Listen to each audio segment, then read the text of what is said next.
પાલેજ પોલીસે કંબોલી ગામમાંથી રાત્રિના સમયે 2 ગાયોનો જીવ બચાવી કાયદાનું ભાન કરાવી એક આરોપીને અટકાયત કરી અન્ય એકને વોન્ટેડ જાહેર કરી કાયદેસરની કાર્યવાહી હાથ ધરી છે। ભરૂચ જિલ્લા પોલીસ અધિક્ષક મયુર ચાવડા દ્વારા જિલ્લામાં ગૌવંશની ગેરકાયદેસર હેરફેર તથા કતલની ગેરકાયદેસર પ્રવૃત્તિ ચલાવતા ઇસમો વિરુદ્ધ કાયદેસરની કાર્યવાહી કરવા સૂચના આપવામાં આવેલ, જે અન્વયે નાયબ પોલીસ અધિક્ષક શ્રી કે પટેલના માર્ગદર્શન હેઠળ પાલેજના પોલીસ ઇન્સ્પેક્ટર કે.આર. વ્યાસ, પાલેજ પોલીસ સ્ટેશનની સર્વેલન્સ સ્ટાફની ટીમ સાથે પોલીસ ઇન્સ્પેક્ટર પેટ્રોલિંગમાં હતા। તે દરમિયાન પોલીસ કોન્સ્ટેબલ કરશનભાઈને બાતમી મળેલ કે કંબોલી ગામ નવાબ સ્ટ્રીટમાં રહેતો હારૂન ઇસ્માઇલ ટેલર તેના રહેણાંક ઘરના નીચાણ માળે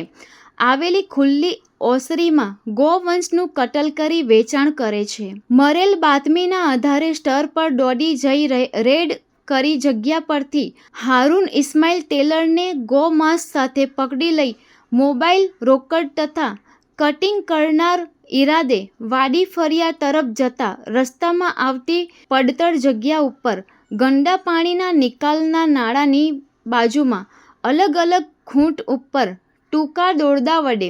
બાંધેલ ગાયના 2 વાછરડા તેમજ ગુનામાં વપરાયેલ રૂપિયા 2 લાખની ઇકો ગાડી સહિત કુલ રૂપિયા 2,36,180ના મુદ્દામાલની સાથે આરોપી હારૂન ઇસ્માઇલ ટેલર ઝડપી પાડી વલણના સફાન ઉર્ફે ઈસુને વોન્ટેડ જાહેર કરી BNS કલમ 298, 325 તથા ગુજરાત પશુ સંરક્ષણ સુધારા અધિનિયમ 2017ની વિવિધ કલમો તથા પશુ ઘાતકીયપણા અધિનિયમ 1960ની કલમ 11(1)F મુજબ કાયદેસર કાર્યવાહી કરવામાં હાથ ધરવામાં આવેલ છે।